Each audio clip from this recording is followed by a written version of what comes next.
Alors, dans cette vidéo, on va voir comment utiliser pour et pour que pour exprimer le but, pour dire que tu vas faire quelque chose. Alors, regarde les verbes en gras et dis-moi à quel temps ils sont conjugués. Par exemple, je me couche tôt pour être en forme demain. Être, c'est quoi? C'est du présent de l'indicatif? C'est à l'infinitif? C'est du passé composé? C'est, je sais pas, c'est quoi? Je travaille pour avoir de l'argent. Je travaille pour que tu aies à manger.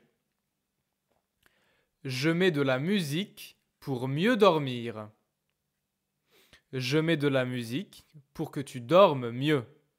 Donc c'est quoi le temps des verbes en gras?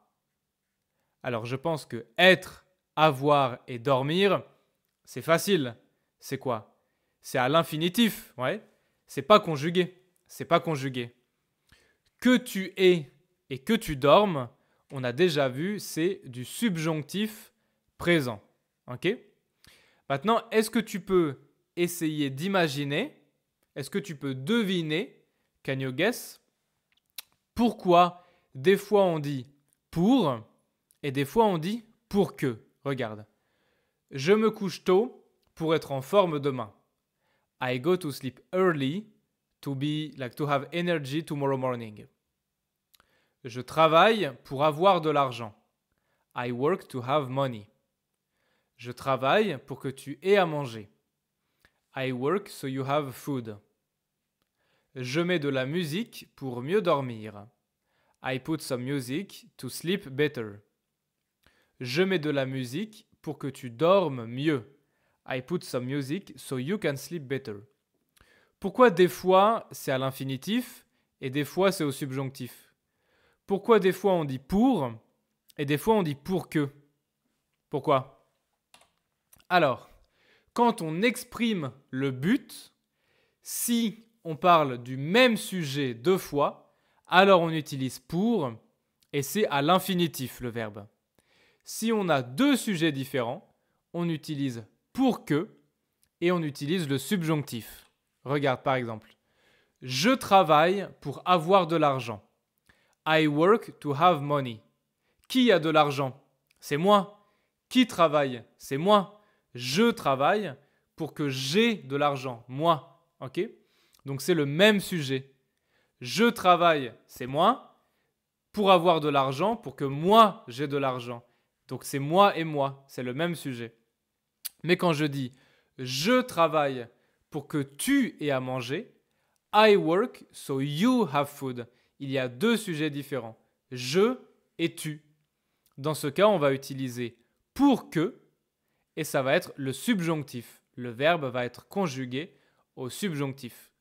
Je travaille pour avoir de l'argent, avoir à l'infinitif. Je travaille pour que tu aies à manger. Donc deux sujets, je et tu, pour que et subjonctif. Ok? Je mets de la musique pour mieux dormir. Qui met de la musique? C'est moi. Je mets de la musique pour mieux dormir. Qui va mieux dormir? C'est moi aussi. I put some music to sleep better. I am the one who puts the music and I am the one who will sleep better. Donc il y a un seul sujet. Donc j'utilise pour avec l'infinitif. Je mets de la musique pour que tu dormes mieux. I put some music so you can sleep better. Il y a deux sujets.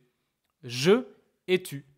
Donc j'utilise pour que avec le subjonctif. Je mets de la musique pour que tu dormes mieux. Ok?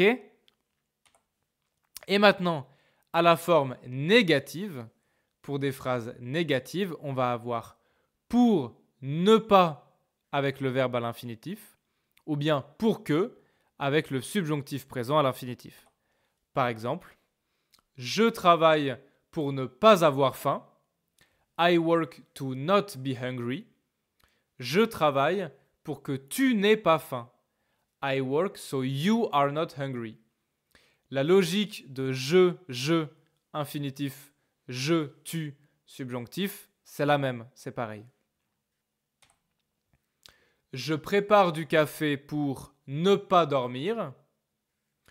Tu prépares du café pour que je ne dorme pas. Subjonctif présent. Ok? Je pense que c'est facile. Hein. C'est tout. On peut déjà faire un exercice. Si ça va. À chaque fois, il faut compléter le trou.